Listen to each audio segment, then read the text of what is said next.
Tous et à toutes, j'espère que vous allez bien. Je vous présente mes vœux les meilleurs pour l'année 2025. Je viens donc à travers cette vidéo vous présenter le tout premier ETL que j'ai conçu il y a de cela quelques temps lors de ma toute première formation dans le domaine de la data. Alors, ETL c'est quoi? C'est Extract, Transform and Load.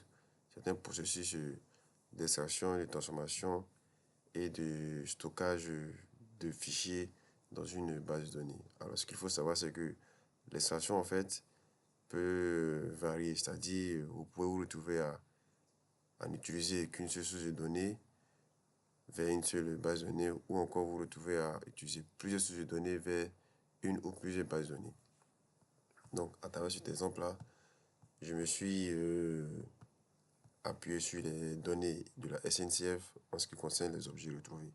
Alors, ce qu'il faut savoir, c'est que les objets retrouvés, les données concernant les objets retrouvés sont disponibles de 2013 jusqu'à 2025. Mais il faut savoir que les données sont régulièrement mises à jour. Donc, en fait, sur le site de la SNCF, vous avez différents onglets. D'abord, l'information qui vous donne un récapitulatif de toutes les informations. Ensuite, le tableau qui vous affiche les données, voilà, la date, le type d'objet, la gare, le code IUC et la date de restitution. Ensuite, l'analyse, l'export et l'API. Alors, ici, dans le cadre de ce projet-là, l'onglet qui nous intéressera, ce sera l'onglet Export. À partir de l'onglet Export, on a les différentes données disponibles sous plusieurs formats. On a le format CSV, le JSON, l'Excel et le Parquet. Moi, principalement, dans ce projet-là, j'ai utilisé le format CSV. Alors, ce que j'ai fait, c'est que j'ai d'abord procédé à... Bon, je me suis dit qu'il était préférable de procéder à une automatisation, c'est-à-dire à partir d'une ligne de commande, je procédais au téléchargement du fichier, à la transformation et ensuite à l'importation de la base de données.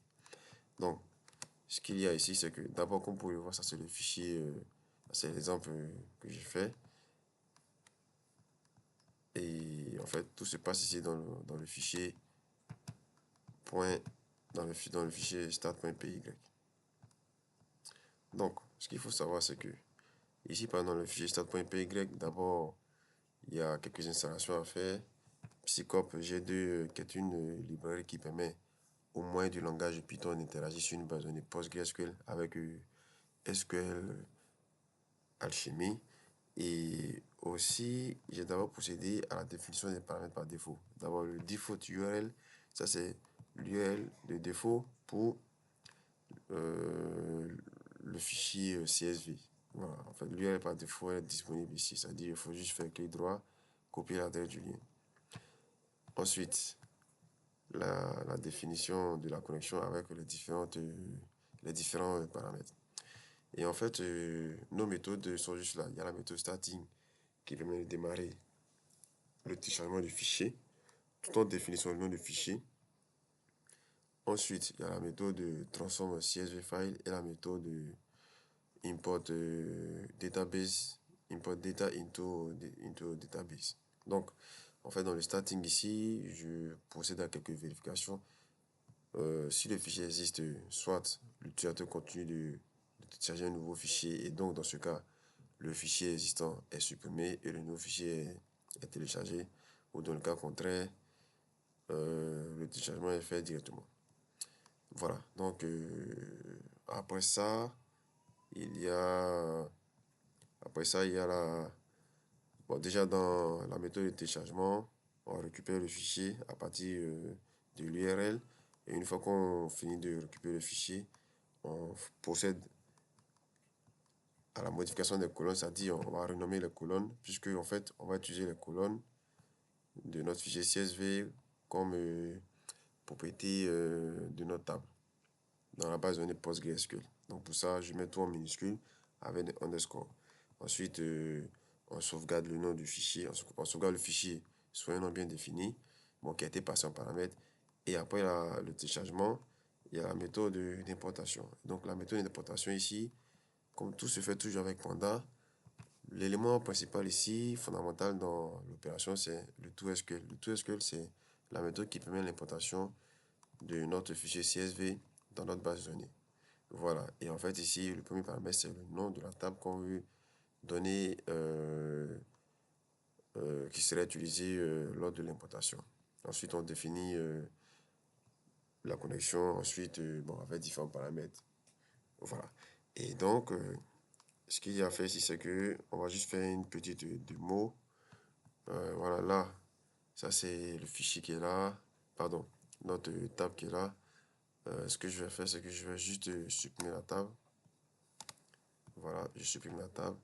Ensuite, je vais commencer le petit exemple. Et puis, voilà. Là, on a start.py. Donc, on va juste venir ici et vous allez voir comment ça va se passer. Ok, donc là, le fichier existe. Voulez-vous continuer, oui ou non? Donc là, soit on tape oui, soit on tape non. Et bon, donc moi, je décide de taper oui, puisque dans le cas de notre vidéo, je vais faire un nouveau téléchargement. Et je fais, voilà, donc là, la suppression de l'ancien fichier commence. Ensuite, on passe on attend le téléchargement de notre nouveau fichier. Alors, donc là, le fichier il est téléchargé, notre fichier CSV est téléchargé, la transformation du fichier a été faite. Ensuite, là, nous sommes au stade de l'importation dans la base de données. Donc là, ici, par exemple, on va vérifier juste notre fichier CSV. Un instant, le temps que ça s'affiche. En général, ces fichiers sont assez volumineux. Donc là, comme vous pouvez le voir, date restitution, gars, nature, type d'objet, date découverte, date restitution, année restitution, année découverte. Donc, voilà. Maintenant, est-ce que l'importation est finie? Bon, on attend toujours. On va toujours patienter pour voir si l'importation est terminée ou pas. Je pense que ça ne saurait tarder. On attend le temps que tout soit bon. Et puis voilà, donc base de données mise à jour. Bon, mise à jour avec succès. Ensuite, file name. Normalement, ça c'est dû à une erreur de formatage, mais bon, ce sont les aléas. Donc en fait, là, on a le téléchargement du fichier qui a été fait, la transformation du fichier, ensuite l'importation dans la base de données. Donc ce que nous on va faire, on va juste procéder à une actualisation. Voilà, et donc là on a notre table qui est là, objet retrouvé, avec les différentes colonnes que nous avons pris le soin ici de définir ici à travers notre fichier CSV. Donc on peut le voir, date, restitution, nature, objet, tout ça, voilà. Donc ici, on va juste procéder à une petite requête. On va faire une requête, voilà, un select. Je vais juste m'amuser à afficher les 100 premiers enregistrements. Voilà, donc, comme vous pouvez le voir, voici les informations qui sont là. Donc ici, j'ai juste fait quelques calculs sur les colonnes date et restitution, parce qu'en fait, il y a certaines valeurs qui étaient nulles. Donc ça veut dire que pour les valeurs qui sont nulles, ça veut dire qu'en réalité, l'objet n'a pas été restitué. L'objet a été retrouvé en 2018, le 5 janvier 2018, mais l'objet n'a jamais été restitué. Donc, pour, pour combler en fait les valeurs nulles, j'ai décidé de définir une valeur par défaut, donc 1970. Voilà, donc ça sous-entend que s'il y a lieu par exemple de faire une présentation à travers un dashboard, bon, on saura au moins que pour les objets dont la date de restitution est 1970, ça veut dire que ce sont les objets qui n'ont pas été restitués. Voilà. Donc voilà, ici, le calcul ici est fait à partir de la méthode de transform, comme vous pouvez le voir ici. Voilà. Donc 1970, voilà.